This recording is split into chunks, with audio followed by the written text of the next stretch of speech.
লাগাতার বৃষ্টিতে ভেসেছিল চন্দ্রকোনা ঘাটাল। সেই বন্যার রেশ কাটতে না কাটতেই ফের কয়েকদিনের ভারী বৃষ্টিতে প্লাবিত হয়েছে ঘাটাল। এ নিয়ে মরশুমের শুরুতেই 3 বার বন্যার সম্মুখীন হয়েছে ঘাটালবাসী। জলে ডুবেছে আরগোড়া 1 নম্বর চাতাল রাজ্য সড়ক, বন্ধ হয়েছে দোকানপাট, ডিঙি ও নৌকায় চলছে যাতায়াত। এমন পরিস্থিতিতে বন্যার জলে স্নান করতে গিয়ে তলিয়ে মৃত্যু হয় প্রথম শ্রেণীর এক ছাত্রীর। ওই শিশুর জলে তলিয়ে যাওয়ার ঘটনা টের পায়নি অন্যান্যরা। মর্মান্তিক ঘটনাটি দেওয়ানচক 1 নম্বর গ্রাম পঞ্চায়েতের কিসমত কতুলপুর গ্রামের।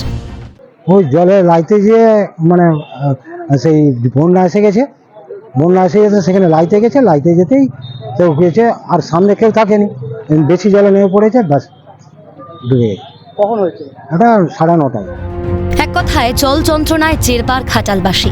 তবে এখনো পানীয় জলের কোনো সমস্যা দেখা দেয়নি এলাকায়। তবে জল আরও বাড়লে সেই সমস্যার সম্মুখীনও হতে পারেন বলে মনে করছেন প্লাবিত এলাকার বাসিন্দারা। বর্তমানে নদীগুলির জলস্তরের দিকে নজর রাখছে প্রশাসন। প্লাবিত এলাকায় প্রয়োজন অনুযায়ী সরকারি সমস্ত রকম পরিষেবা পৌঁছে দেওয়ার জন্য প্রস্তুত ঘাটাল মহকুমা প্রশাসন, এমনটাই জানানো হয়েছে প্রশাসনের তরফে। বেশ কিছুদিন আগেই আমরা দেখেছিলাম যে ঘাটাল কিন্তু বানবাসী হয়েছিল, সেই জায়গায় দাঁড়িয়ে আবারও নতুন করে কিন্তু জলমগ্ন হতে হলো। কারণ গত পরশুর জন্য যে রাস্তায় জল ছিল না, সেই রাস্তায় আমি দাঁড়িয়েছি, রাস্তাতে গাড়ি চলাচল করছিল, সেই রাস্তায় কিন্তু এখন আমি যেখানে দাঁড়িয়েছি 1 হাঁটুর সমান জল। এখানে সাধারণ মানুষ কি যাতায়াতে কিন্তু একমাত্র ভাষ্য নৌকা বা ডিঙি। জল হাঁটুর উপরে, জল বাড়ছে? হ্যাঁ, এখনো ঝিকি করে বেড়েই যাচ্ছে। কি সমস্যা হচ্ছে আপনাদের? সমস্যা অনেক কিছু, আমরা গ্রামের মানুষ, গ্রামে সেখানে জল বেড়াতে হচ্ছে, এখানে এসে শহরে এসে আবার বেড়াতে হচ্ছে, আবার জল পেরিয়ে যেতে হবে? আবার জল বেরিয়ে যেতে হবে। কবে মিলবে মুক্তি?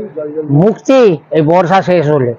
আমাদের আসা যাওয়ার সমস্যা হচ্ছে, সবজি বাজারের সমস্যা হচ্ছে, বাজার হাটে পানীয় জলের অসুবিধা এখনো হয়নি, কিন্তু হবে, এবার তো ডুবে গেছে।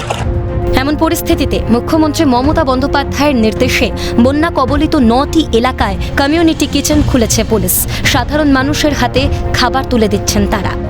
মাননীয় মুখ্যমন্ত্রীর নির্দেশে আমাদের পুলিশের তরফ থেকে টোটাল আমাদের ঘাটাল সাব ডিভিশনে সর্বমিলিয়ে 9 জায়গায় 9 প্লেসেস কমিউনিটি কিচেন চলছে। এছাড়া বিভিন্ন জায়গাতে আমরা ড্রাই ফুড প্যাকেটও বিতরণ করছি, যার ফলে যারা ওখানে বন্যার্ত মানুষ বা যাদের অ্যাফেক্টেড হওয়ার চান্সও আছে ইভেন, তাদের যাতে কোনোভাবে সমস্যা না হয় সেটা দেখে নেওয়ার জন্য।